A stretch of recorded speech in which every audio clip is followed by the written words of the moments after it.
Welcome back to our sanctuary of stories. Before we begin tonight, let the weight of your day drop away. Find a position that allows your body to fully relax. Unclench your jaw, soften your gaze. Let your shoulders sink into the mattress. Take a deep breath in and let it out slowly. Tonight, we are traveling back to a time before the legends we know were born. Before the orange gi, before the Super Saiyan. This is the story of Bardock. It is not a story of victory. It is not a story of a hero who saves the day and rides off into the sunset. It is a story of a soldier who stood alone against the inevitable. It is a story of courage in the face of certain doom. It is a war story, told in the quiet moments before the final battle. We have spoken of his son, Goku. We have spoken of the emperor who destroyed his world. But tonight, we listen to the father. We walk in his boots. We see the red sky of Planet Vegeta one last time. So, close your eyes. Imagine the smell of ozone and old metal. Imagine the sound of 1,000 ships landing in the distance. We are returning to the homeworld of the Saiyans. Age 737, Planet Kanasa. The air was thick with smoke. The sky was a pale, sickly violet, illuminated by the burning ruins of a city that had stood for 1,000 years. The ground was littered with debris, the remnants of a civilization that had just been erased. Bardock sat on a piece of rubble, wiping blood from his armor. He was tired. Not the kind of tired that comes from a long day at work, but the bone-deep exhaustion of a man who has spent his entire life fighting wars he didn't start. His muscles ached with a dull throb. His knuckles were bruised. His tail was wrapped tightly around his waist, a subconscious attempt to protect his only vulnerability. He looked at his squad: Toma, Selipa, Panbukin, Totapo. They were laughing, sitting around a small fire they had built from the wreckage. They were drinking cheap ale they had looted from the Kanasan stores, celebrating another victory for Lord Frieza. The ale tasted bitter, metallic, but it was strong enough to numb the pain. "Another planet down?" Toma cheered, raising a bottle. "Another paycheck in the bank. We are going to be rich, boys." "Rich?" Selipa scoffed, sharpening her knife. "Frieza takes half. The king takes a quarter. We get the scraps. But hey, at least the fighting was good." Bardock didn't cheer. He took a sip of his own drink, the liquid burning his throat. He looked up at the violet sky, watching the smoke curl around the strange alien moons. When does it end? He wondered silently. To be a Saiyan was to be a weapon. From the moment they were born, they were measured, categorized, and shipped off to conquer worlds. They were the galaxy's most efficient exterminators. They didn't ask questions. They didn't feel guilt. They were bred for this. Or at least, they weren't supposed to feel guilt. But Bardock was different. He was older now. He was a veteran of 100 campaigns. He had seen too many worlds burn. He had a son back home, a newborn named Kakarot, sleeping in a nursing capsule. He had a wife, Gina, who worked in the meat distribution center because she was too gentle for combat. He had things to lose. The Kanasans were a mystical race. They had fought back with psychic energy, not just physical strength. During the battle, one of them, a survivor hiding in the rubble, had lunged at Bardock. He hadn't attacked with a fist. He had attacked with a curse. "You will see the horror," the Kanasan had whispered, striking Bardock on the neck with a glowing hand. "You will see the end of your race. You will see the future, but you will be powerless to stop it." Bardock rubbed the spot on his neck. It throbbed. A dull, persistent ache that felt like a warning bell ringing in the back of his skull. He tried to shake it off, but the Kanasan's voice lingered in his mind like a ghost. "Bardock," Selipa called out, noticing his silence. "Stop brooding. We're going home tomorrow. Back to Vegeta. Back to real food. I'm going to eat a dinosaur steak the size of my head." Bardock forced a smile. "Yeah," he said. "Home." But the word felt hollow. He looked at the stars. He felt a chill that had nothing to do with the night air. He felt like he was standing on the edge of a cliff and the ground was starting to crumble. They returned to Planet Vegeta. From orbit, the planet looked powerful, a red jewel in the darkness. Thousands of ships were docking, bringing soldiers home from across the sector. The traffic was immense. Frieza had issued a recall order. "All troops return to base," the message had said. "Mandatory briefing, attendance compulsory." Most Saiyans saw it as a holiday, a chance to rest, repair their armor, and spend their credits. The spaceport was bustling. Soldiers laughed, slapped each other on the back, and boasted about their kills. The air smelled of fuel and roasted meat. But as Bardock walked through the crowded streets of the capital, the headache returned. It spiked, a sharp lance of pain behind his eyes. And then the vision started. It wasn't like a dream, it was a seizure. The world around him dissolved. The red stone buildings melted away. The laughter of the soldiers was replaced by screaming. He saw fire. He saw the sky turning orange, burning with an unnatural heat. He saw his friends, Toma, Selipa, lying dead in a pool of water on planet Meat. Their armor shattered, their eyes empty. He saw a massive sphere of energy, like a miniature sun descending from the clouds. It was beautiful and terrifying, and he saw Frieza. Frieza was laughing. The tyrant was floating in space, his finger raised, watching the planet crack apart like an egg. "No!" Bardock gasped, stumbling. He fell to his knees in the middle of the street, clutching his head. The vision was so real, he could smell the smoke. A passerby stopped. "Hey, buddy, you had too much to drink? Get up, you're blocking the road." Bardock looked up. The vision was gone. The street was normal, the sun was shining. The people were walking past him, oblivious. Bardock stammered. He stood up, shaking, sweat poured down his face.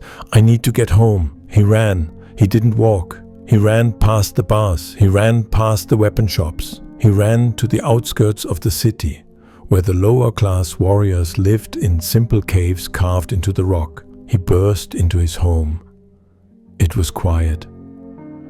The smell of cooking meat filled the air. Gina was there, cutting meat for dinner. She looked up surprised. She was small for a Saiyan, with a kind face that seemed out of place in a warrior culture. "Bardock?" she asked, wiping her hands on her apron. "You're back early. Is everything okay? You look pale." Bardock grabbed her shoulders. He was breathing hard. "Where is Kakarot? Where is the boy?" "He's in the nursing capsule," Gina said, confused. "Bardock, you're scaring me. What happened? Did the mission go wrong?" Bardock walked to the capsule. He looked through the green glass. Inside, a baby with spiky black hair was sleeping. He looked so small, so fragile. His power level was low, only 2, a failure by Saiyan standards, a disgrace to the warrior caste. But Bardock didn't see a failure. He saw a survivor. He saw the only thing that mattered. "We have to get him off the planet," Bardock said. His voice was quiet, terrified. "What?" Gina asked. "Why? He's too young. He hasn't learned to walk yet. He needs the tank." "Frieza," Bardock whispered. "Frieza is going to kill us all." Gina stared at him. She knew her husband was not a man who panicked. He was a veteran. He was stoic. He was the kind of man who walked into blaster fire without blinking. To see him sweating, his eyes wide with fear, it shook her to her core. "How do you know?" she asked softly. "I saw it," Bardock said. "In my head. I have visions now. I saw the planet burning. I saw Frieza laughing. He's recalling everyone to the planet so he can destroy us in one shot. He's afraid of the Super Saiyan legend. He's afraid we'll rebel." Gina looked at the baby. She looked at the life they had built, the small table where they ate, the furs they slept on. "Okay," she said. She didn't argue. She didn't ask for proof. She trusted him. That night, under the cover of darkness, they stole a space pod. It was a round, white sphere, designed for infiltration. Bardock carried it on his shoulder out to the Badlands, away from the city sensors. Gina followed, carrying Kakarot wrapped in a blanket. They moved silently, shadows moving through the red canyons. The night air was cool. The red moons hung low in the sky, casting long, eerie shadows. They set the pod down in a ravine. Bardock opened the hatch. Gina placed Kakarot inside. She adjusted the blanket, making sure he was warm. The baby stirred, opening his eyes. He looked at his father. He didn't cry. He just watched. Bardock placed a hand on the glass. For a moment, the soldier vanished, and only the father remained. He felt a lump in his throat he couldn't swallow. "Listen to me," Bardock said, though he knew the baby couldn't understand. "You have to survive. You have to live. Don't be like us. Don't be a conqueror. Don't be a killer. Just live." "Where are we sending him?" Gina asked, tears streaming down her face. She reached out and touched the glass, saying a silent goodbye. "A distant planet," Bardock said, punching in the coordinates. "Planet Earth. The inhabitants are weak. Their technology is primitive. He will be safe there. Even Frieza won't bother scanning it. He can grow up there. He can have a life." He pressed the launch button. The engines hummed to life. The pod hovered for a moment, bathing them in blue light. "Goodbye," Gina whispered. "My son." The pod shot upward. It streaked across the night sky, a shooting star heading away from the doom that was coming. It broke the atmosphere and vanished into the stars. Bardock watched it go until it was just a speck. He felt a weight lift from his chest. His legacy was safe. His bloodline would continue. "What now?" Gina asked, taking his hand. Bardock looked back toward the city. His face hardened. The fear was gone, replaced by a cold, burning rage. The soldier was back.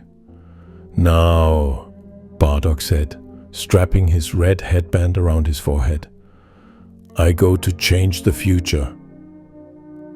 Bardock didn't go back to his squad. He knew they were already dead. He had seen it in the vision. Frieza's elites, Dodoria and Zarbon, had ambushed them on Planet Meat. He had arrived too late to save them, holding Toma in his arms as his best friend died. That pain was fueling him now. He went to the mess hall. It was packed. Hundreds of Saiyans were eating, drinking, and laughing. The noise was deafening. It smelled of spilled beer and roasted meat. Bardock stood on a table. "Listen to me," he roared. The room went silent. All eyes turned to him. Some recognized him. Some just saw a crazy man covered in blood. "We have to fight," Bardock shouted. "Frieza is coming. He's not here to give us orders. He's here to kill us. He's afraid of us. We have to band together. If we attack his ship now, all at once, we can win. We can overwhelm him." Silence. Then laughter. "Bardock's lost it," someone shouted. "Go sleep it off, old man." "Frieza gives us planets. Why would he kill us? We're making him rich." They laughed. They mocked him. They threw food at him. Bardock looked at them. He saw their arrogance. He saw their blindness. They were so used to being the hunters that they couldn't imagine being the prey. They were sheep, thinking they were wolves. "Fools," Bardock spat. "You're all going to die, and you deserve it." He jumped down from the table. He ran out of the hall. He was alone. He flew up. Up through the clouds, up through the atmosphere. His armor was cracked. He was bleeding from the battle on Kanassa. But he didn't stop. He pushed his Kai to the limit. As he broke through the cloud layer, he saw it. Frieza's ship. It hung in orbit like a white moon. Thousands of Frieza Force soldiers were pouring out of the airlocks, a swarm of insects surrounding the hive. They were waiting for him. Bardock didn't hesitate. He flew straight at them. "Frieza!" he screamed. The soldiers attacked, hundreds of them. They fired blasters. They threw punches. They grabbed him. Bardock fought like a demon. He dodged. He weaved. He fired energy blasts that cleared paths through the swarm. He grabbed soldiers and used them as shields. He was a whirlwind of violence, cutting a path toward the flagship. He was unstoppable. "Come out, coward!" Bardock yelled. "Face me!" He reached the upper atmosphere. The air was thin. The cold of space was biting his skin. The main hatch of the flagship opened. Frieza floated out. He was sitting in his hover chair. He looked bored. He looked annoyed that his evening had been interrupted. He swirled a glass of wine in his hand. My, Frieza said, his voice amplified by the ship's speakers. What a racket! A single monkey! How quaint! Bardock stopped. He hovered there, panting, surrounded by the bodies of the soldiers he had defeated. He looked at Frieza. He looked at the small, white tyrant who held the fate of his people in his hands. This is it, Bardock said. He gathered every ounce of energy he had left. A blue sphere of ki formed in his hand. This is for all the people we killed. This is for the Saiyans. And this is for Kakarot. He threw the blast. It flew true. It screamed through the vacuum, heading straight for Frieza. Frieza didn't move. He simply raised one finger. A tiny orange spark appeared at the tip. It grew. Instantly, it expanded into a massive, swirling supernova. It was the size of a moon. It swallowed Bardock's blast like a pebble thrown into the ocean. Bardock's eyes went wide. He saw the scale of it. He realized how small he really was. Goodbye, Frieza whispered. He flicked his finger. The supernova descended. It hit Bardock first. As the heat consumed him, as his armor melted and his vision faded, the curse of the Kanasan triggered one last time. Time seemed to stop. Bardock saw the future. He saw a man in an orange G, a man with spiky black hair. He saw Kakarot. He saw his son standing on a green planet called Namek. He saw Kakarot facing Frieza. He saw Kakarot's hair turn gold. He saw Frieza broken, defeated, cut in half. A smile crossed Bardock's face as the fire took him. Kakarot, he whispered. He didn't die in despair. He died with hope. He died knowing that his rebellion wasn't in vain. He hadn't saved the planet, but he had saved the one person who would avenge it. The supernova continued downward. It hit Planet Vegeta. The world cracked. The red sky burned, and in a silent flash of white light, the Saiyan race was extinguished. But far away, in a small white pot streaking through the stars, a baby slept peacefully. The legend was just beginning. The supernova hit him. Bardock remembered the heat. He remembered the pressure, like the weight of a collapsing star crushing his armor against his skin. He remembered the blinding light that scoured his vision, turning everything into a sea of white. He expected to be vaporized.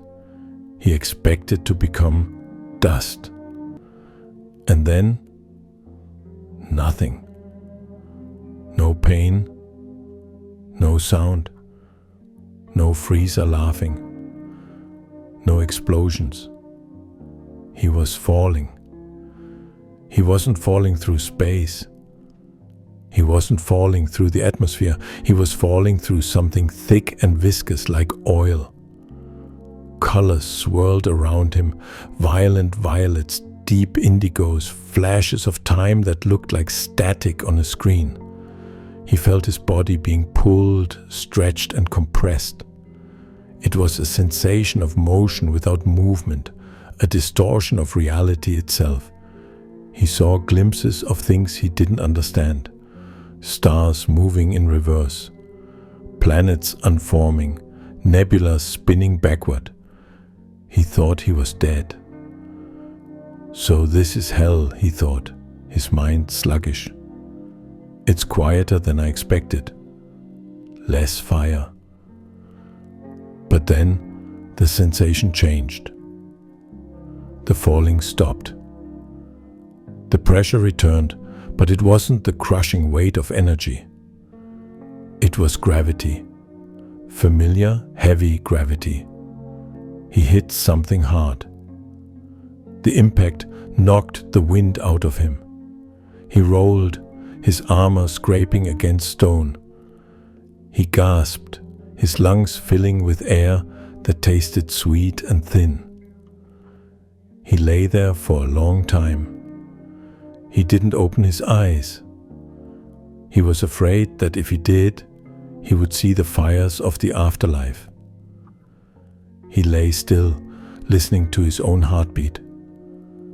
Thump, thump, thump, thump. It was strong. It was steady.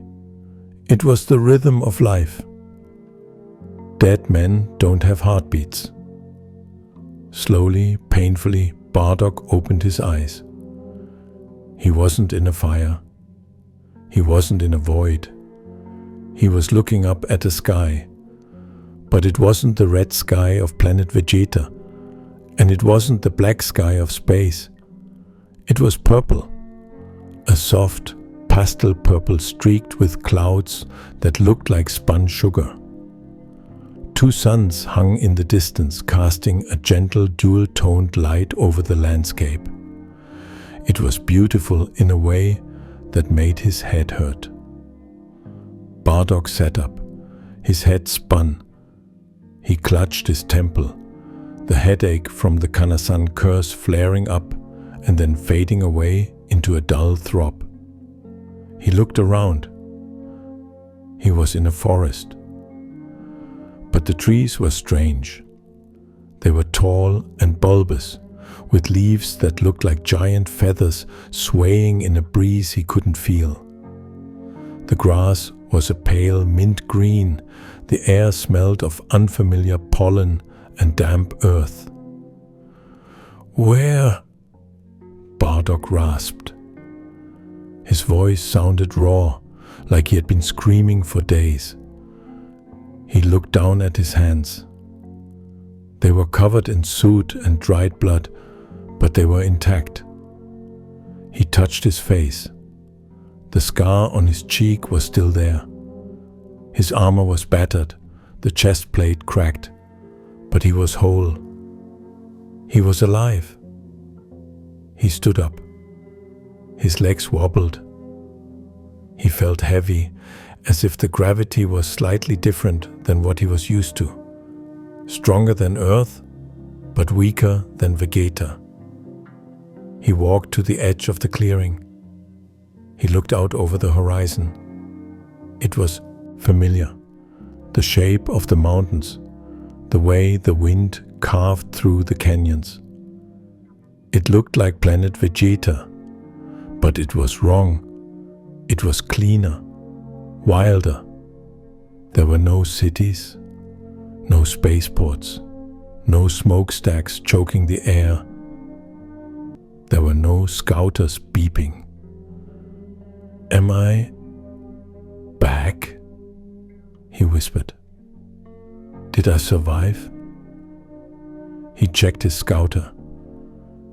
It was cracked, the screen dead. He tapped it. Nothing. Just a piece of broken glass. He was alone, stranded on a world that looked like home, but felt like a dream. Bardock walked for hours. He didn't know where he was going. He just knew he had to keep moving. It was the soldier's instinct. If you stop, you die. If you stop, the enemy finds you. The landscape was peaceful, disturbingly peaceful. There were no sounds of battle, no distant explosions, just the chirping of strange insects and the rustle of the wind in the feather trees. The purple sky didn't seem to change.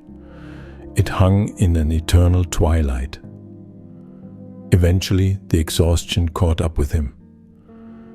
The adrenaline that had fueled his last stand against Frieza evaporated, leaving him hollow. His vision blurred. The ground rushed up to meet him. He collapsed. He drifted in and out of consciousness. He felt hands on him, small hands, gentle hands.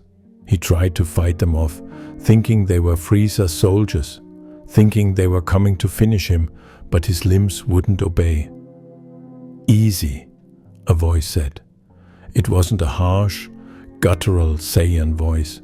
It was high and trilling, like a bird. "Easy, big one. You are safe." He felt himself being lifted. He smelled something sharp and medicinal.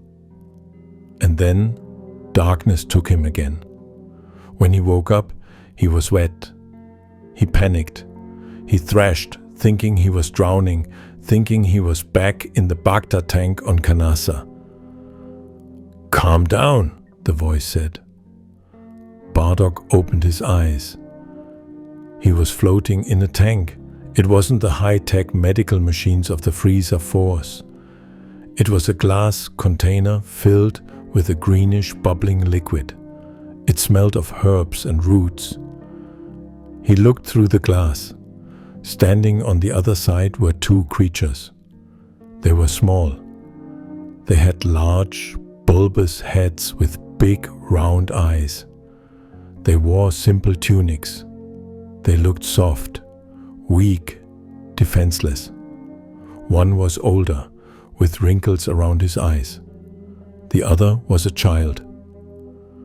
Bardock placed his hands against the glass. He pushed. The lid of the tank popped off with a splash. He climbed out, dripping wet. He fell to the floor, coughing up the green fluid. It tasted like peppermint and dirt. The two creatures backed away, looking terrified. "Who are you?" Bardock growled. He tried to summon his Kai, but his energy was depleted. He felt weak as a kitten. The older creature stepped forward, holding up his hands in a gesture of peace. "I am Ipana," he said. "This is my son, Barry. We found you in the forest. You were dying." Bardock stared at them. "Where am I? Is this Planet Vegeta?" Ipana tilted his large head. "Vegeta? I do not know this name. This is Planet Plant." Planet Plant. Bardock froze. He knew that name. It was the ancient name of his homeworld. The name it held before the Saiyans conquered it. Before King Vegeta took the throne. Before the Tuffles. "Planet Plant," Bardock repeated. "That's impossible. The Saiyans destroyed the Tuffles. We took this world." "Saiyans?" Ipana asked. "Tuffles? I do not know these words. We are the Plantians. We have lived here since the beginning."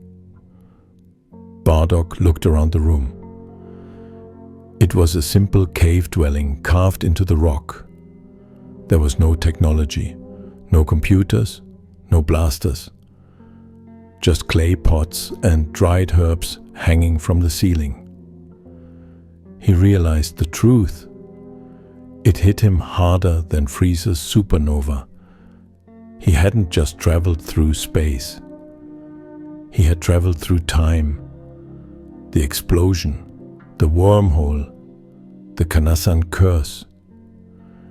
He was in the past. Decades, maybe centuries, before his own birth. Before the Saiyans ever arrived. Before Frieza was even a thought in King Cold's mind. He slumped against the wall. He started to laugh. It was a dry, bitter sound. "I'm dead," he muttered. "I'm in the past. The damn past." Barry, the child, peeked out from behind his father's leg. He looked at the strange, scarred warrior with curiosity. "Are you hungry?" Barry asked. Bardock looked at the kid. He looked at the innocent, wide eyes. "Yeah," Bardock said, his stomach growling. "Yeah, kid, I'm starving." Recovery was slow. Bardock's injuries from the battle with Frieza were severe. His armor was ruined, so he stripped it off, wearing only the dark undersuit. He sat in the cave, watching Ipana mix medicines. The Planteans were doctors, healers. Their liquid medicine was primitive compared to the Frieza Force's regeneration tanks, but it was remarkably effective. It tingled when applied to his wounds, knitting the flesh back together. "You have many scars," Ipana noted, applying a salve to Bardock's shoulder. "You must be a fighter." "I'm a soldier," Bardock corrected. "I kill people for a living." Ipana paused. He didn't look disgusted. He just looked sad. "That sounds like a heavy burden." Bardock snorted. "It's a living. Or it was." He spent his days sitting at the entrance of the cave, looking out at the purple landscape. It was maddeningly peaceful. There was nothing to fight. No missions, no orders, no Frieza looking over his shoulder, no scouter chatter. For a Saiyan, peace is unnatural. Silence is suspicious. Bardock found himself constantly scanning the horizon, waiting for an attack that never came. He was a weapon left on a shelf, gathering dust. He didn't know how to just be. Barry, the child, was fascinated by him. Every day, Barry would bring him food. A basket of strange blue fruits. A loaf of bread made from local grains. Bardock would take the food without a word. He would eat it quickly, eyes darting around. "Why do you eat like that?" Barry asked one day, sitting a few feet away. "Like someone is going to steal it?" "Because usually someone is," Bardock grunted. "Where I from, you eat fast or you starve." Barry frowned. "That sounds terrible." "It's life," Bardock said. Barry pushed the basket closer. "Well, no one will steal it here. We have plenty." Bardock looked at the boy. He looked so soft, so defenseless. It annoyed him. It reminded him of Raditz. It reminded him of Kakarot. "You're weak," Bardock said bluntly. "If an enemy came here, you'd be dead in seconds. You don't even know how to make a fist." Barry looked at his own small hand. "Why would an enemy come here? We don't have anything anyone wants." Bardock laughed. "Kid, people don't need a reason to take things. They do it because they can. Because they're strong and you're not. That's how the universe works." Barry didn't argue. He just left the basket and ran off to play in the fields. Bardock watched him go. He felt a strange twinge in his chest. He remembered another small child, a baby in a pot, flying away into the stars. "Kakarot," he thought, "I hope you're eating well. I hope you're strong." Weeks passed. Bardock's strength returned. He couldn't just sit around. His body craved movement. His Saiyan blood demanded exertion. He began to train. He went to the Badlands, away from the village. He found massive boulders and lifted them. He ran until his lungs burned. He practiced his punches, the shock waves echoing through the canyons. Ah! He punched a cliff face, shattering the rock. Dust billowed around him. He was stronger. The near-death experience, the Zenkai boost, had pushed his power level even higher. He felt faster, sharper, but it felt pointless. Who was he training to fight? Frieza wasn't born yet. The Cold Force didn't exist. He was the strongest being on the planet by a margin of millions. He was a god among insects. He sat down on a rock, panting. He looked at his hands. "What am I doing?" he asked the empty air. "I failed. I couldn't save them. I couldn't save the planet. I'm just a ghost haunting a graveyard that hasn't been built yet." He heard a twig snap. He spun around, hand raised to fire a blast. It was Barry. The kid was hiding behind a bush, holding a basket of food. He looked terrified. Bardock lowered his hand. "I told you not to sneak up on me." "I brought lunch," Barry squeaked. Bardock sighed. "Come here." Barry walked over cautiously. He set the basket down. "You're really strong, Mr. Bardock." Bardock took a piece of fruit. "Strength didn't help me much." "It helped you break that rock," Barry pointed out. Bardock chuckled. "Yeah, I guess it did." He looked at the boy. "Why do you keep coming back? I'm not nice to you. I'm not your friend. I'm not a good person." Barry shrugged. "My dad says you're sad. He says sad people need food." Bardock stopped chewing. Sad? Him? He was a Saiyan warrior. He was angry. He was vengeful. But sad? He thought about his squad. Thoma's laugh. Selipa's snarky comments. He thought about Gina's smile as she cooked dinner. He thought about the silence of his empty home. "Your dad talks too much," Bardock muttered. But he took another piece of fruit. He let Barry stay. He let the boy watch him train. Occasionally, he would even show him something. "Keep your guard up," Bardock would say, nudging Barry's arm. "If you hold it like that, you'll get your ribs broken." Barry tried to mimic the stance. He looked ridiculous, but he was trying. For the first time in his life, Bardock wasn't just a soldier. He was something else. A mentor? A protector? He didn't have a word for it, but it felt less heavy than the armor he used to wear.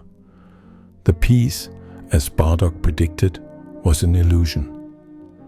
One morning, a sound broke the silence of the village. It wasn't the wind. It was an engine. A ship descended from the purple sky. It wasn't a sleek Freezer Force vessel. It was jagged, painted with garish colors, a pirate ship. It landed in the village square, crushing Ipana's garden. Two aliens stepped out. They wore strange armor and carried blasters. They looked like frogs that had been stretched on a rack. "All right," one of them shouted. "This planet is now the property of Lord Chilled. Hand over your food and your valuables."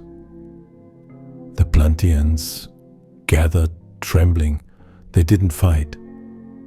They huddled together. Ipana stepped forward. "Please," he said gently. "We have food. We can share. There is no need for violence."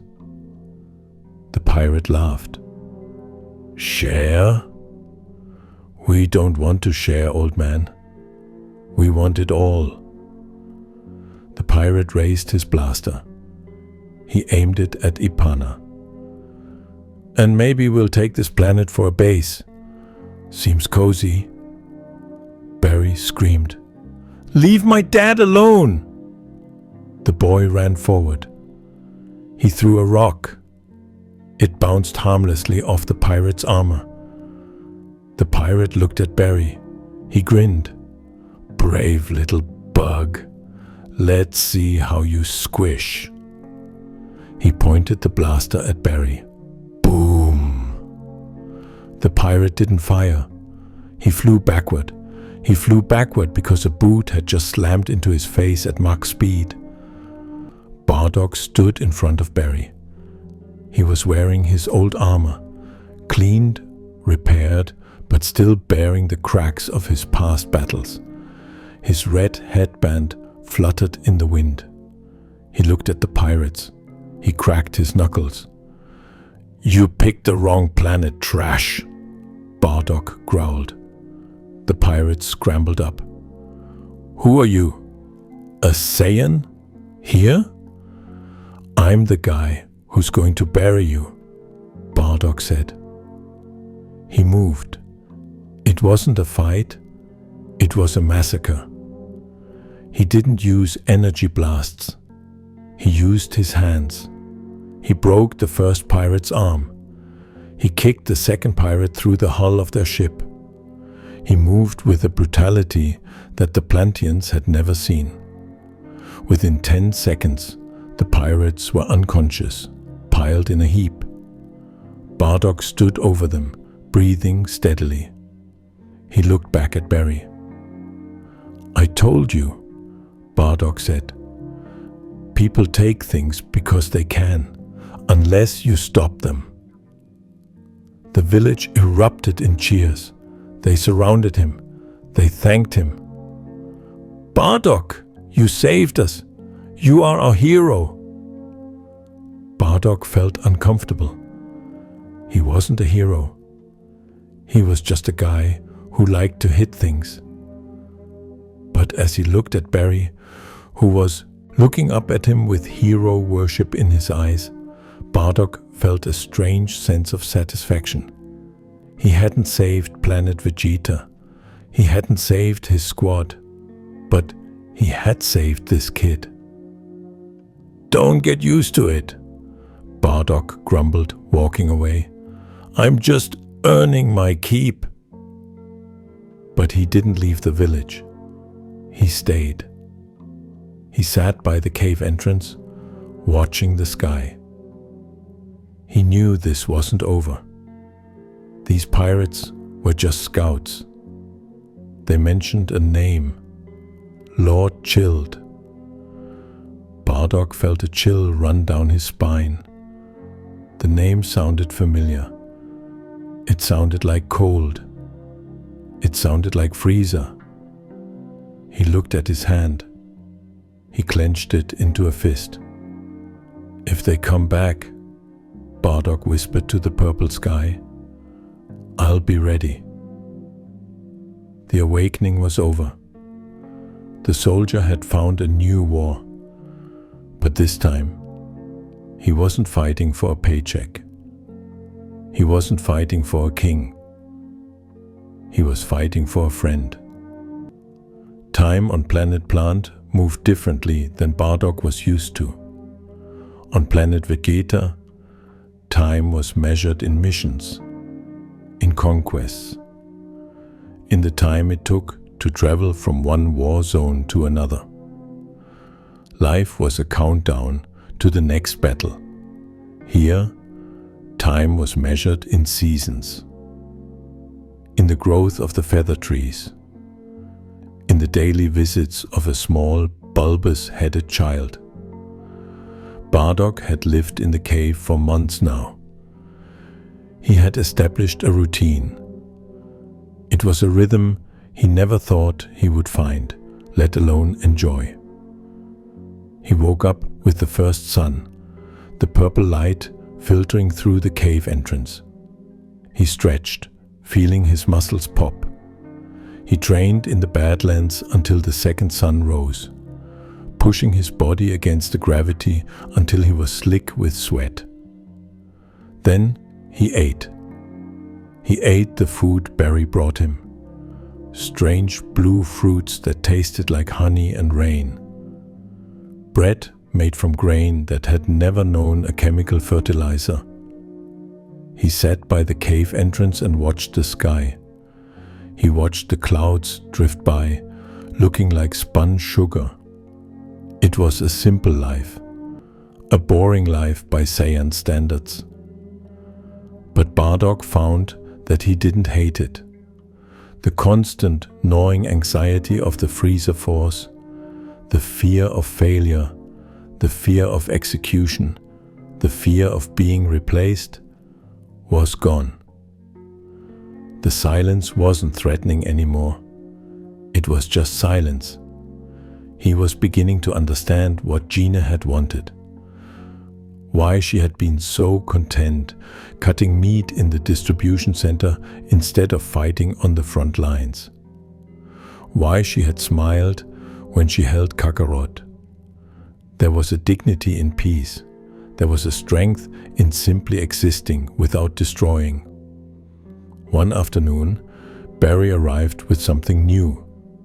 He didn't have a basket of food. He held a small object in his hands. "It's called a flute," Barry said, holding out a small wooden instrument carved from a root. It was smooth, polished by hand. Bardock looked at it skeptically. "And what does it do?" "Shoot darts?" Barry giggled. "No. You blow into it, like this." Barry played a few notes. It was a high, trilling sound, like the birds that lived in the forest. It was a happy sound. "My dad made it for you," Barry said, offering it. Again, he said, "Music is good for the soul. He says you have a loud soul and it needs to be quiet sometimes." Bardock took the flute. It felt light in his scarred hands. Hands that had snapped necks and crushed helmets. Hands that were designed for violence. "I don't have a soul, kid," Bardock grunted, turning the flute over. "I sold it a long time ago for a paycheck and a better class of armor." But he kept the flute. Later, when Barry was gone, he tried to play it. He sat on a rock as the sun set. He blew into it. It was terrible. The sound was a screech, like a dying animal. But he kept trying. He focused on his breath. He focused on his fingers. It gave his hands something to do other than make fists. The village had accepted him. They called him the Great Warrior. They left offerings of food and cloth at the edge of the Badlands. They bowed when they saw him training in the distance. Bardock ignored them mostly. He didn't want worship. He didn't want gratitude.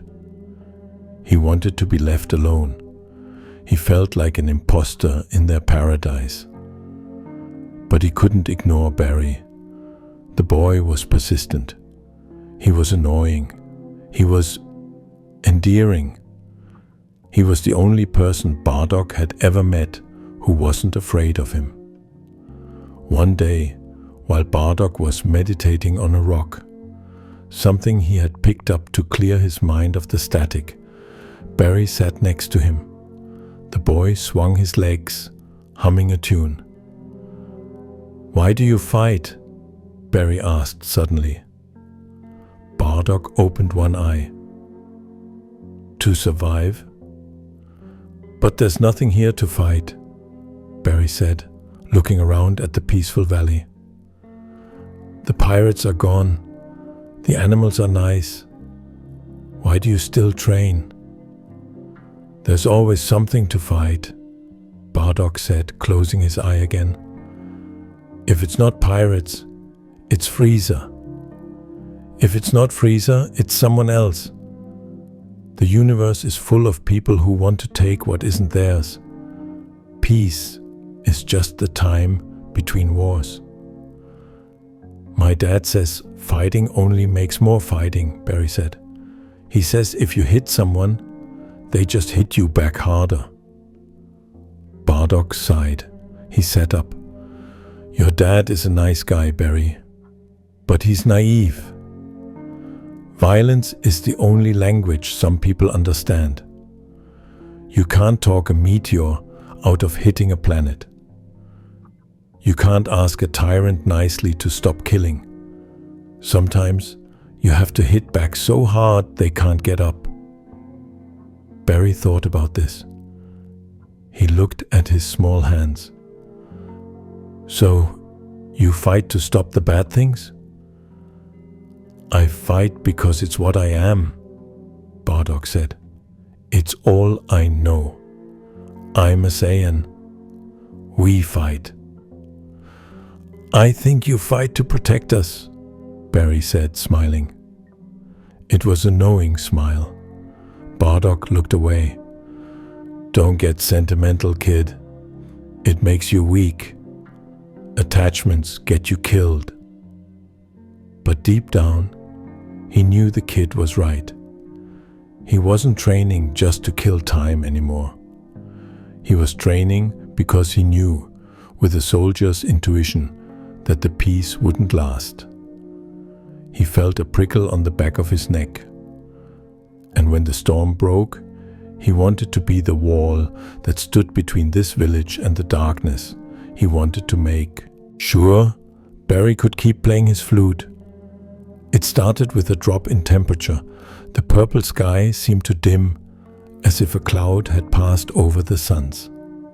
The wind died down. The birds stopped singing. The insects fell silent. Bardock sensed it before he saw it. A massive cold energy signature entering the atmosphere. It felt like ice water poured down his spine. It felt like death. It felt familiar. Frieza? Bardock whispered, standing up. His heart hammered against his ribs. No, that's impossible. I'm in the past. He scanned the sky. A ship descended. It wasn't the jagged pirate ship from before. It was sleek, circular, polished to a mirror sheen. It moved with a silent, predatory grace. It was a Cold Force ship, but it wasn't Frieza's ship. The design was older, more primitive, with larger engines and a bulkier frame, but unmistakably of the same lineage. It bore the mark of the planet trade. It landed near the village, crushing a grove of feather trees. Bardock flew toward it, staying low, hiding his energy. He hid behind a ridge, watching. His breath was shallow. The hatch opened. Soldiers poured out. They wore armor similar to Frieza's men, but the designs were different. Hoods, capes, strange helmets, they moved with discipline. And then the leader emerged. He floated out of the ship in a hover chair. He was small. He had purple skin and orange horns. He wore a cape. Bardock's breath hitched. It looked like Frieza. It moved like Frieza. The arrogance was identical, but the energy was different, more primal, less refined. Lord Chilled, a soldier announced, bowing low. So this is the planet, Chilled said. His voice was high and cruel, just like Frieza's. It grated on Bardock's ears. Quaint. It smells of medicine and dirt. Ipana walked out to meet them. He was trembling, but he stood tall. "Welcome," Ipana said, bowing. "We are a peaceful people. We have medicine. We can share. Please do not harm the village." Chilled looked at Ipana with amusement. He floated closer. "Medicine? Yes, my men mentioned a potent healing fluid. I think I'll take it. All of it." "Of course," Ipana said. "We have plenty. We can make more." "And the planet?"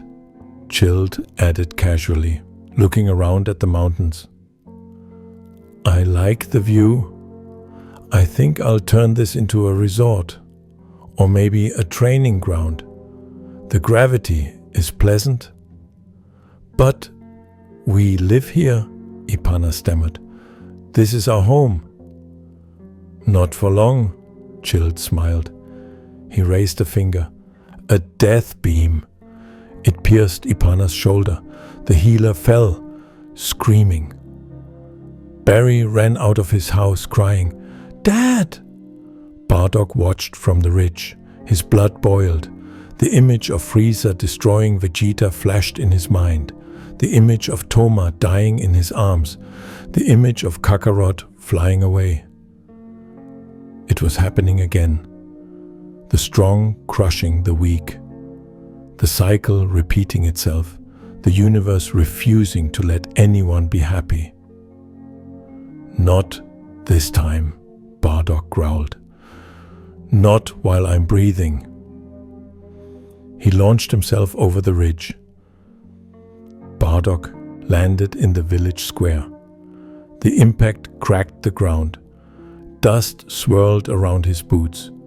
He stood between Chilled and the villagers. The soldiers turned, weapons raised.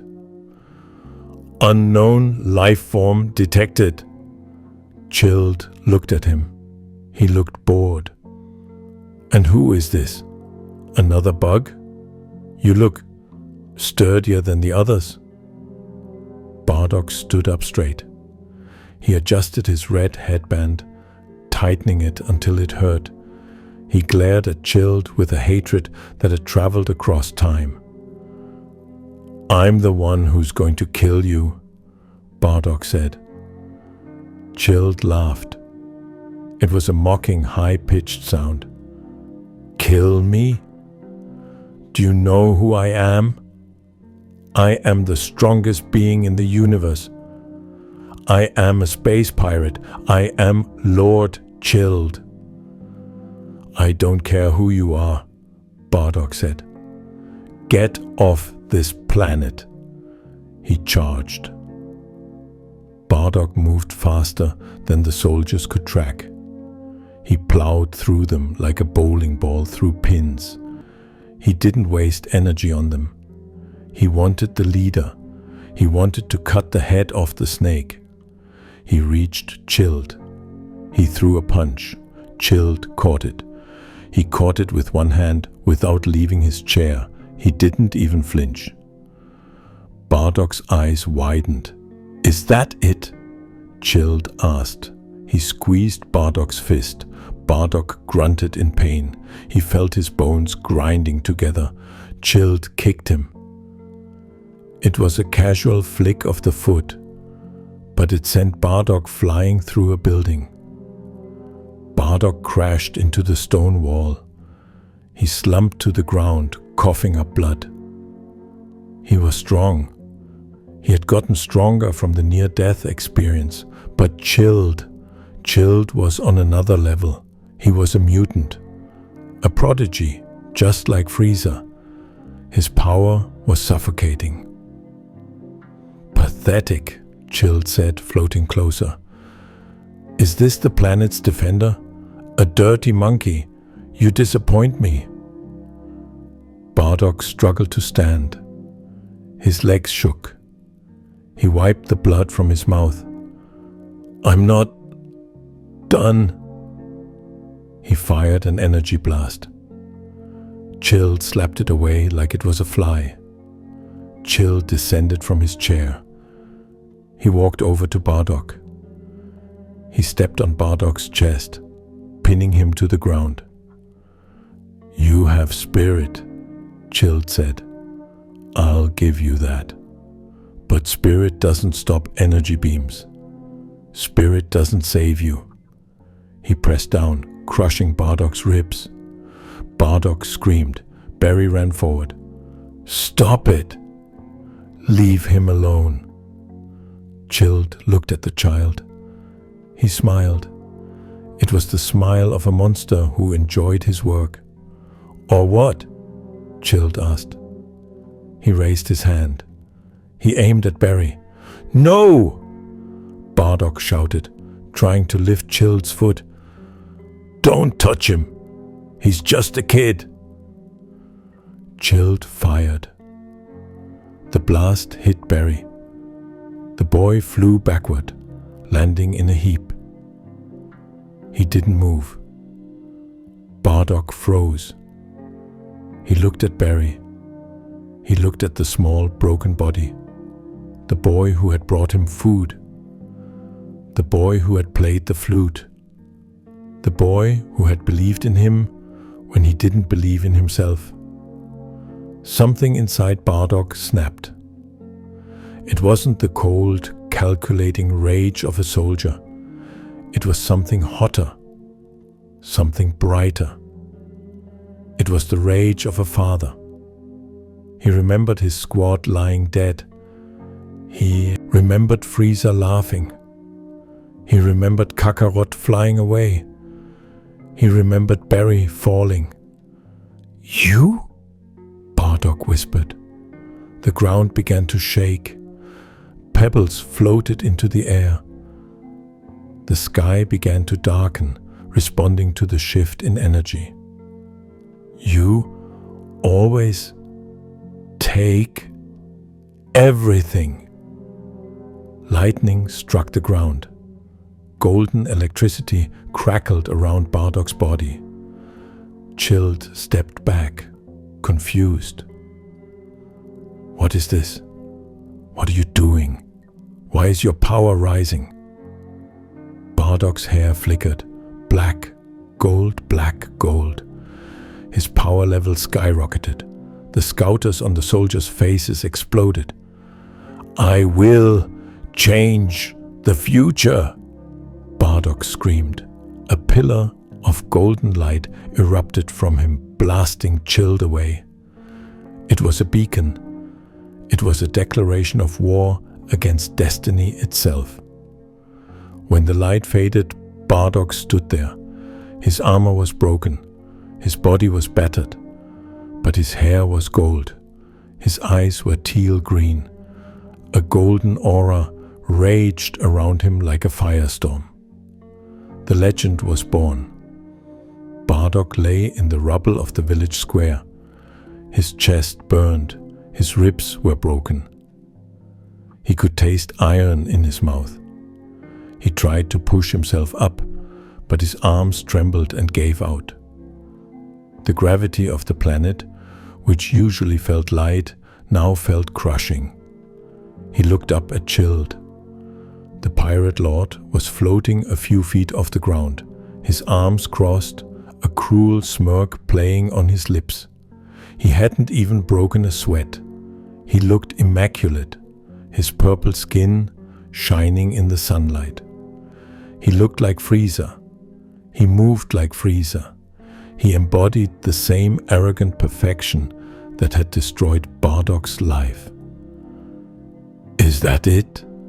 Chilled asked, his voice dripping with boredom. "I expected more from what did you call yourself?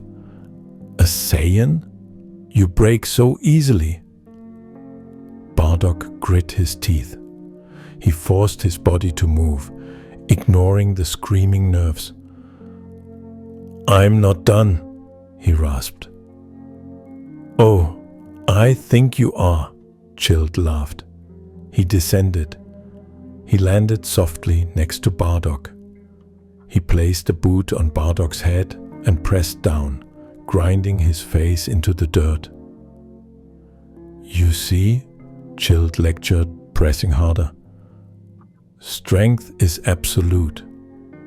It doesn't matter how brave you are. It doesn't matter how much spirit you have.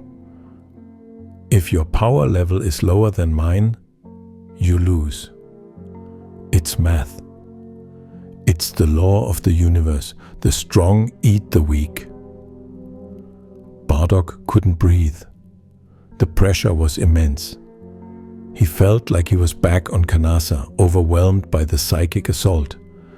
He felt like he was back in space, facing Frieza's supernova, watching his friends die all over again. "Is this it?" he thought. "Is this my destiny? To die in the dirt twice? To fail everyone I try to save?" He looked to the side, his vision blurring. He saw Barry. The boy was lying a few yards away. He wasn't moving. His small chest was still. The scorch mark from Chilled's blast was dark against his pale tunic.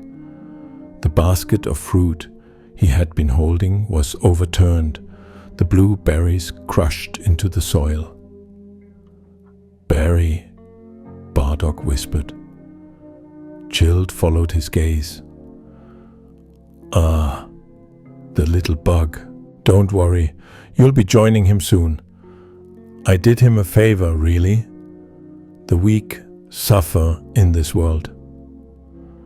Chilled increased the pressure. "I'm going to wipe this planet clean. I'll kill the villagers. I'll burn the forests. And then I'll build a nice summer home right here on your grave. Maybe I'll keep your skull as a trophy." The villagers were screaming. Ipana was crawling toward his son, sobbing, begging for mercy. The soldiers were laughing, enjoying the show. It was the same nightmare, the same helplessness, the same cruelty. Bardock closed his eyes. He saw his squad again. Toma, broken and bloody, asking for revenge. Selipa, lifeless in the water. He saw Frieza's finger glowing with the light of death, ending an entire civilization with a flick. He saw Kakarot in the pot, flying away into the unknown, alone in the dark. And he saw Barry, offering him a basket of fruit with a shy smile. He heard the boy playing the flute. He felt the small hand holding his own calloused one. Something inside Bardock shifted. It wasn't a conscious decision. It wasn't a tactical choice. It was a biological reaction to a limit being broken. It was a rejection of reality. The Saiyan race thrives on anger. Anger is their fuel. But usually it is a selfish anger. I lost. My pride is hurt. I want to be stronger. This was different. This was a selfless anger, an anger born of loss, an anger born of love, an anger that refused to accept the ending of the story. "You," Bardock whispered into the dirt. "What was that?" Chilled asked, leaning down. "Begging for your life?" "You." Bardock's voice grew louder, vibrating in his chest. "You always take everything." The ground began to shake. It wasn't a tremor. It was a vibration. Small rocks began to float into the air, defying gravity. Dust swirled around Bardock's body in a tight vortex. The air pressure dropped sharply. Chilled stepped back, frowning. He took his foot off Bardock's head. "What is this? Why is the ground shaking?" Bardock pushed himself up. He ignored the broken ribs. He ignored the pain. He stood on trembling legs. His head hung low. His hair, normally black and spiky, began to flicker. Flash. Gold. Flash. Black. Flash. Gold. His eyes rolled back in his head, then snapped forward. The pupils were gone. In their place was a piercing teal-green light, a light that burned with cold fury. "I won't let you," Bardock growled. The sound was guttural, like a beast waking up from hibernation. It didn't sound like his voice anymore. "I won't let you take anything else. Not one more thing." Lightning struck the ground. Yellow electricity crackled around his armor, arching between the rocks. The air smelled of ozone and burning energy. "What is happening?" Chilled shouted, genuinely unnerved now. "What are you doing? Your power level, it's rising!" Bardock clenched his fists at his sides. He threw his head back. He opened his mouth and let out a roar that had been building for a lifetime. "Ha!" The scream tore through the atmosphere. A pillar of golden light erupted from Bardock. It was blinding. It blasted the clouds away. It shook the mountains. It was a beacon of pure, unadulterated power that could be felt across the entire planet. Chilled was thrown backward by the shockwave. He tumbled through the air, crashing into his own ship, denting the hull. When the light faded, the dust settled. Bardock stood there. His hair was standing straight up, the color of molten gold. His aura was a raging fire of yellow energy pulsing in waves. His eyes were sharp, focused, and terrifying. He wasn't just a soldier anymore. He was something else, something ancient, something legendary. The Super Saiyan. Chilled climbed out of the wreckage of his ship. He dusted himself off, looking furious. He looked at Bardock, confusion warring with arrogance on his face. You monkey!" Chilled screamed. "Do you think changing your hair color scares me? It's a parlor trick." He fired a death beam. It moved at the speed of light. It was a shot meant to kill instantly. Bardock didn't dodge. He didn't block. He didn't even blink. He just walked. The beam hit his chest. It fizzled. It vanished against his aura like a raindrop hitting a hot stove. It didn't even leave a scorch mark. Chilled's jaw dropped. "What? Impossible!" Bardock kept walking. His steps were heavy, deliberate. Thud. Thud. Thud. Each step cracked the stone beneath his boots. "Who are you?" Chilled asked, his voice trembling. He backed away. "What are you?" Bardock stopped. He looked at Chilled. "Me?" Bardock asked. His voice was calm now. The rage was controlled, focused into a laser point. "I'm just a Saiyan." He vanished. He reappeared in front of Chilled. He punched Chilled in the stomach. It wasn't a fancy technique. It wasn't an energy blast. It was a gut punch. But the force behind it was catastrophic. Chilled bent double, gasping for air, his eyes bulging. He coughed up purple blood. He fell to his knees, clutching his stomach.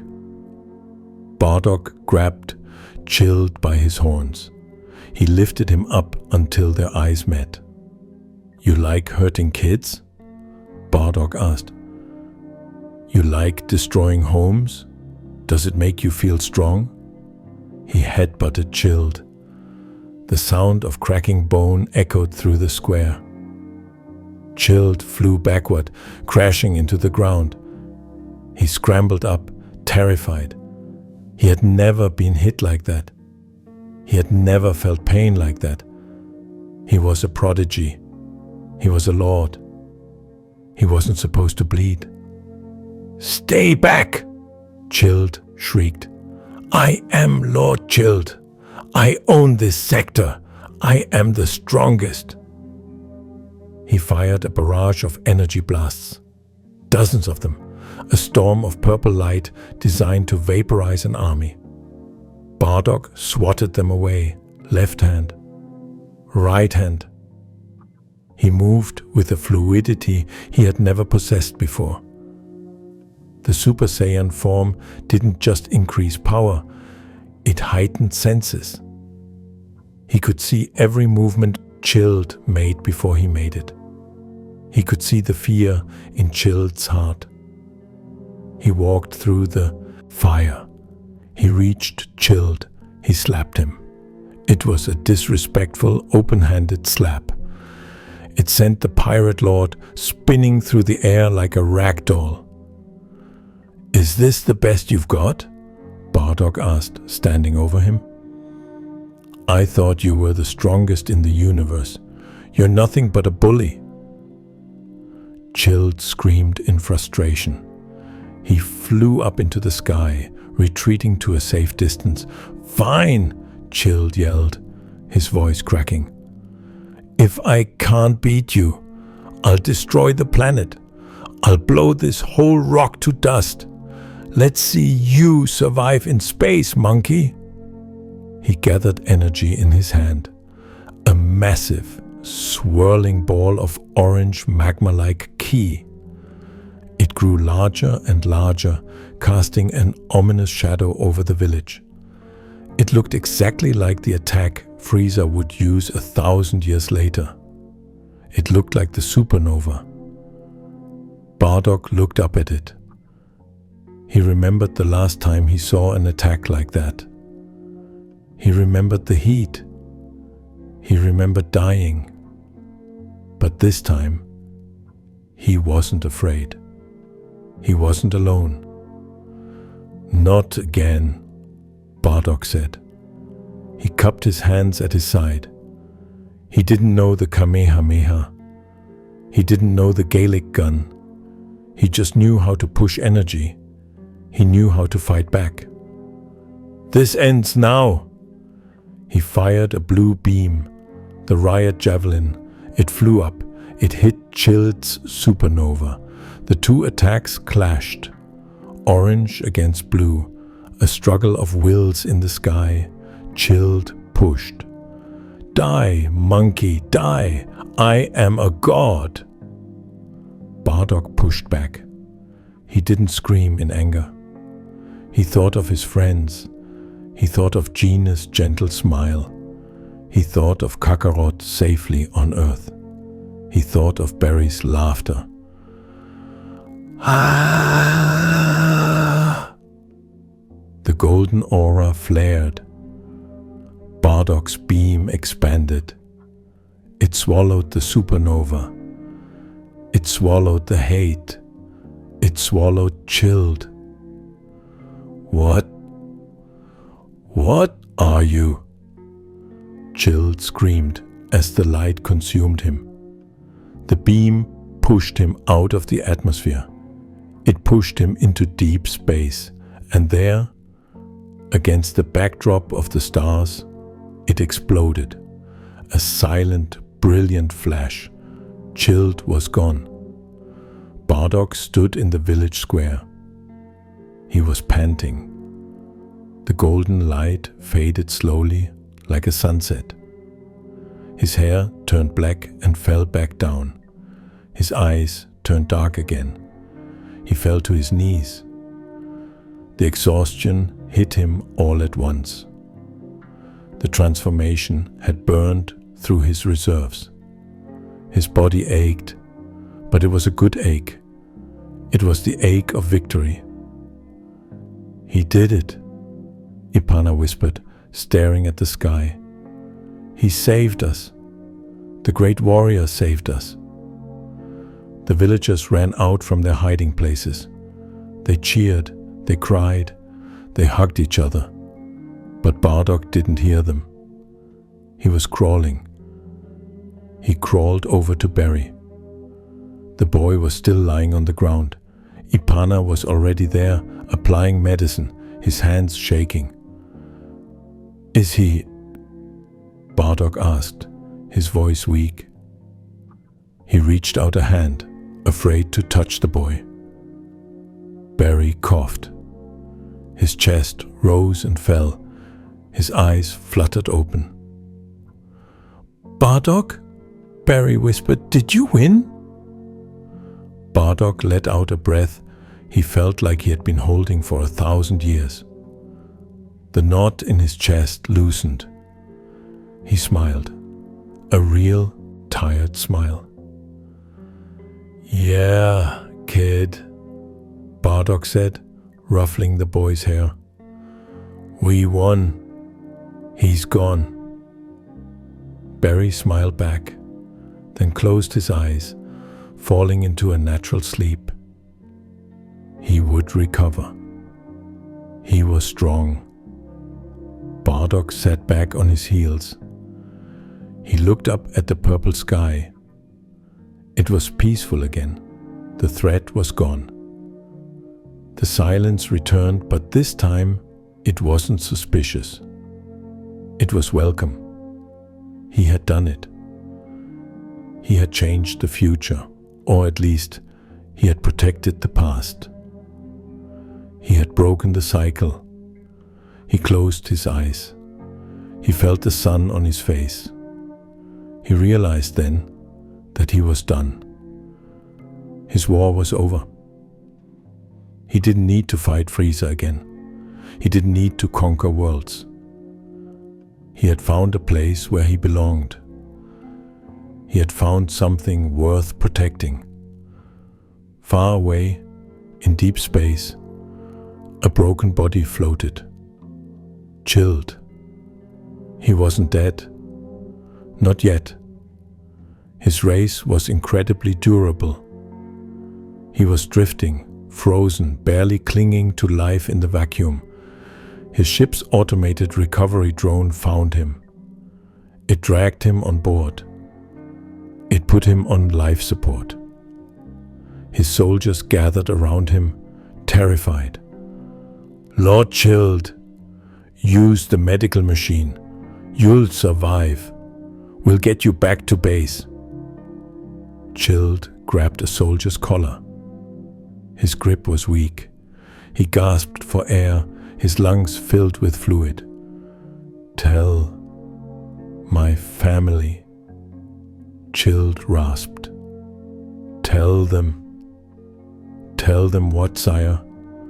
What orders?" "Beware."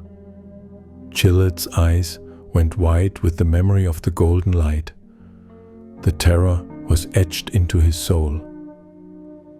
"Beware the Saiyan with the golden hair." Chilled died. The message was recorded. It was passed down. From Chilled to his descendants, to King Cold, to Frieza. A warning, a myth, a legend. The Super Saiyan. Bardock hadn't just saved the village. He had planted the seed of fear that would eventually lead to Frieza's destruction. He had created the very legend that would save his son 1,000 years later. It was a perfect circle. By trying to destroy the Saiyans, Frieza had created the instrument of his own demise. Bardock, simply by surviving and fighting for others, had ensured his son's victory. Back on planet Plant, the suns were setting. The sky turned a deep, bruising indigo. Bardock stood up. He adjusted his headband. It was stained with sweat and dust, but it was still red. Ipana walked over to him. "Where will you go now, great warrior?" Bardock looked at the horizon. He looked at the path leading into the unknown Badlands. "I don't know," Bardock said. "Somewhere quiet." "You can stay," Ipana offered. "You have a home here. Barry would want you to stay." Bardock looked at Barry, sleeping peacefully in his father's arms. He felt a pang of affection, sharp and sweet. "No," Bardock said. "Peace isn't for me. Not really. I'm a soldier. I need to keep moving, just in case something else comes. Just in case you need a wall again." He turned to walk away. "Wait!" Barry had woken up. He struggled out of Ipana's arms. He ran to Bardock. He hugged Bardock's leg, burying his face in the armor. "Will you come back?" Barry asked, his voice muffled. Bardock patted the kid's head. His hand was heavy but gentle. He remembered his own son again. "Maybe," Bardock said, "if you get in trouble again, or if I get hungry." He pulled away. He walked out of the village.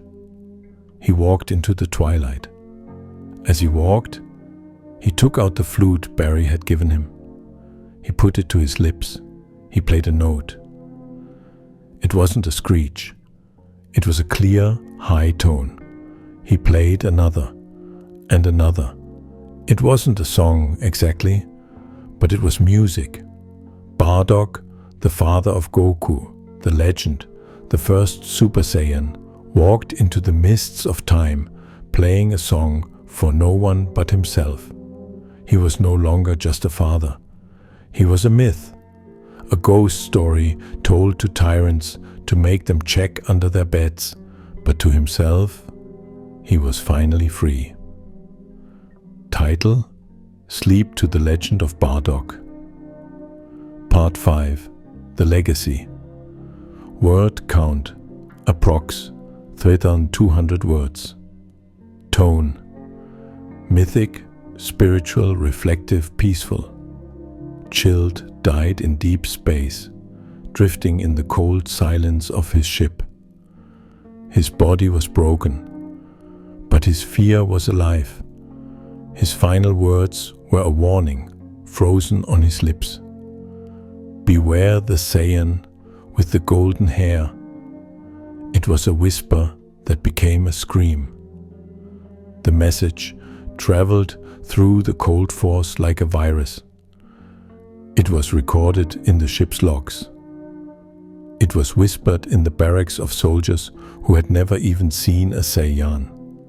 It was debated by strategists who tried to calculate the power level of a myth. It became a bedtime story told to young princes. King Cold heard it. He sat on his throne, drinking wine, listening to the recording of his ancestors' last breath. He dismissed it as the raving of a dying man. He was arrogant. He was invincible. But a seed of doubt was planted deep in his subconscious. A fear of the unknown. A fear that somewhere in the universe there was something stronger than his bloodline. Frieza heard it. He laughed at it. He called it a fairy tale for monkeys. He mocked the idea that a filthy Saiyan could ever challenge a mutant prodigy like himself. But he never forgot it. It was the reason he destroyed Planet Vegeta. It was the reason he feared the monkey problem. It was the reason he woke up in cold sweats, dreaming of a golden light that burned his eyes. The legend shaped the history of the universe. Without Bardock, Frieza might never have feared the Saiyans enough to destroy them. Without that destruction, Goku would never have been sent to Earth. The cycle was perfect. On Planet Plant, life went on. Bardock didn't stay in the village forever. He was a wanderer at heart. He traveled the world, protecting those who couldn't protect themselves. He never told anyone his name. He didn't want glory. He was just the Golden Warrior. Years passed, decades, centuries. The landscape changed. The Plantians evolved. The story of the Golden Warrior became a myth. The villagers told their children about the man who fell from the sky and fought the pirates. They built statues of him in the village square, not statues of a conqueror, standing on the necks of his enemies with a scouter on his face, but statues of a protector, standing with a hand on a child's shoulder, looking up at the stars. Bardock eventually grew old.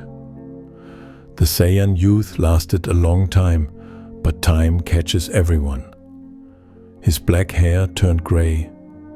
His movement slowed. The fire in his blood cooled into a warm ember. He died quietly, not in battle, not in a blaze of glory. He died sitting under a feather tree, listening to the wind rustle the purple leaves. He held the wooden flute in his hand. He closed his eyes one last time, content. He had redeemed himself. He had balanced the scales. He had lived a life that Gina would have been proud of. But his spirit didn't fade. In the afterlife, time doesn't exist. The other world is a place of endless clouds and golden skies, where the souls of the universe gather. Usually, a Saiyan, a creature of war and slaughter, would be sent to hell. They would be cleansed, their memories erased, and reincarnated. But Bardock was an anomaly. He had changed his destiny. He had saved the world.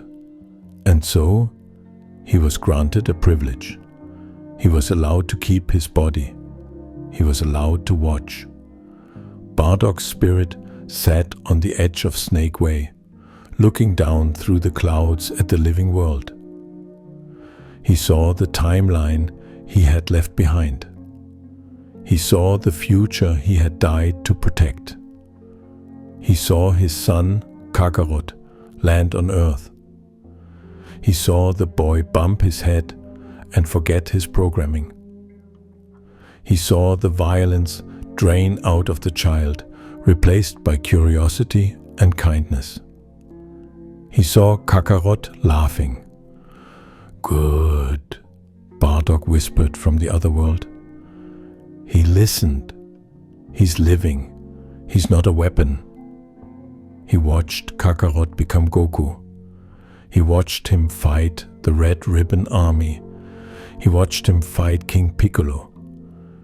He saw the resemblance to himself, the spiky hair, the stubbornness, the love of a good fight. But he also saw Gina in him, the gentleness, the mercy, the ability to make friends with enemies.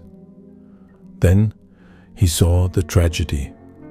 He saw Raditz arrive on Earth, his other son, the one he hadn't been able to save.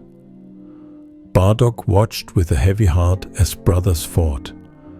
He saw Raditz, consumed by the Saiyan dogma of strength, try to kill Goku.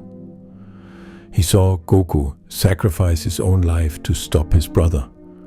It was a painful moment for a father to watch his sons kill each other. But Bardock understood. Raditz was a ghost of the past, a remnant of the old way. Goku was the future. "I'm sorry, Raditz," Bardock whispered. "I failed you. But Kakarot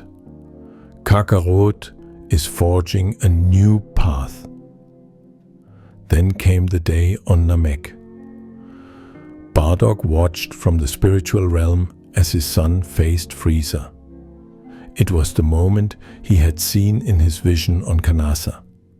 The moment he had died for. The moment history had been building toward for 1,000 years. He saw Goku struggle. He saw him beaten. He saw him pushed to the brink of death, battered by the tyrant who had erased their race. Bardock stood up on Snake Way. He clenched his fists. He felt the phantom pain of his own death. "Get up, Kakarot," Bardock urged, his spirit pressing against the veil of reality. "You carry the weight of us all. You carry the pride of the Saiyans and the hope of the universe. Get up."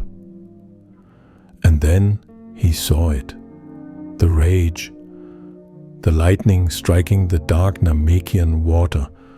The golden hair rising up. The Super Saiyan. Bardock smiled. It was a smile of pure, unadulterated pride. A smile that erased a lifetime of regret.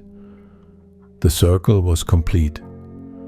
The legend he had started in the past was fulfilled by his son in the future. Frieza was defeated by the very thing he had tried to destroy. Frieza was defeated by a low-class warrior who refused to give up. "That's my boy," Bardock said. "That's our son." Years later, another spirit joined him. Jean. She had died when Planet Vegeta exploded. She had been waiting in the other world, a quiet soul among millions, searching for her husband in the infinite crowd. Bardock found her in a meadow that looked suspiciously like the one on Planet Plant. The grass was soft, the air was sweet. It was a corner of heaven shaped by his memories. He saw her from a distance. She was wearing her old armor, the skirt flapping in the gentle breeze. She looked exactly as she had the day they sent Kakarot away. Worried, kind, beautiful. "Gina," he called out. She turned. Her eyes went wide. She ran to him. "You took your time," Gina said, smiling through tears as he approached. "I took the scenic route," Bardock replied. "I got lost in time for a while." He hugged her. It was warm. It was real. It felt like coming home after a long, cold war. He buried his face in her hair. "I missed you." "Did you see him?" Gina asked, pulling back to look at his face, tracing the scar on his cheek. "Did you see Kakarot?" "I saw him," Bardock said, leading her to sit on the grass. "He's strong, stronger than me, stronger than the king, stronger than Frieza." "Is he happy?" Gina asked. That was the only question that mattered to her. "He is," Bardock said. "He's good. He protects people. He has a family. He has a wife who yells at him, just like you." Gina laughed. "And friends?" "Too many," Bardock chuckled. "He makes friends with everyone he fights. He even made friends with the Namekians. He saved the universe, Gina, multiple times." Gina wiped a tear from her eye. She rested her head on Bardock's shoulder. "Then we did it. We made the right choice. We saved him." They sat together in the meadow. They didn't need to fight anymore. They watched the timeline continue. They saw Goku have children of his own, Gohan, a scholar and a warrior, Goten, who looked just like Bardock but smiled like Gine. They saw the Saiyan bloodline continue, not as a curse of violence, but as a blessing of strength. They saw Vegeta, the prince, slowly learn humility. They saw Broly find peace on Vampa. They saw the Saiyans evolve from conquerors to defenders. The sins of the past were being washed away by the children of the future. The Saiyans were no longer monsters. They were heroes. They were fathers. They were friends. Bardock thought about his life as he sat there in eternity.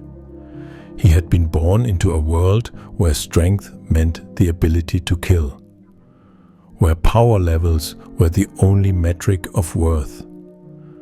He had lived a life of violence, measuring his success by the number of bodies he left behind and the number of planets he conquered.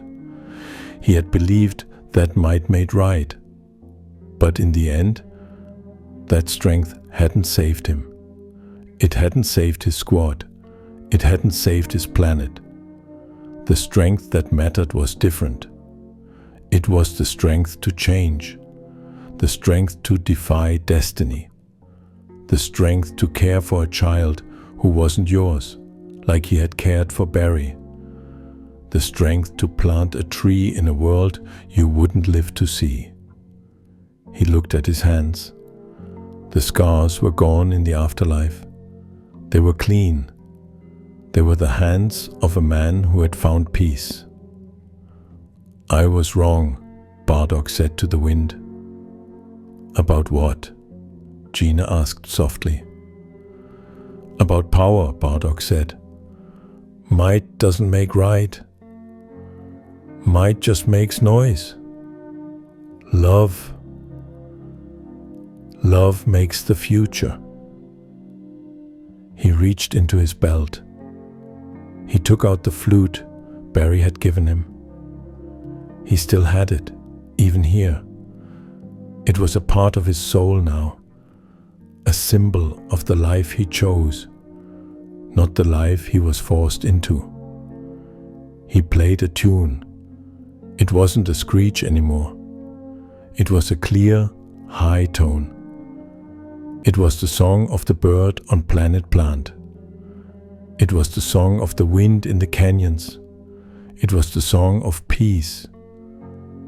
The music drifted through the other world, a melody of redemption. The universe is vast. It is filled with noise and chaos. Stars explode. Galaxies collide.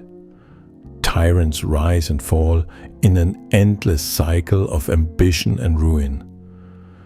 But underneath it all, there is a quiet current, a stream of history that connects us all, a river of memory where nothing is truly lost. Bardock is part of that stream now. He is no longer fighting. He is no longer struggling against the current. He is resting. He has earned his sleep.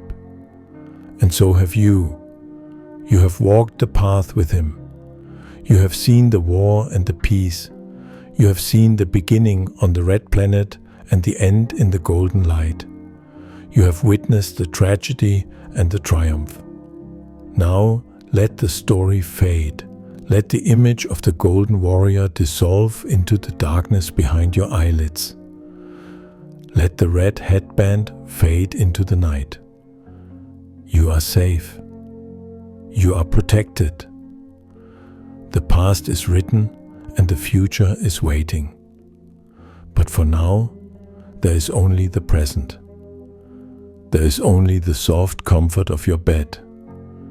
There is only the steady rhythm of your own heartbeat, echoing the drums of history.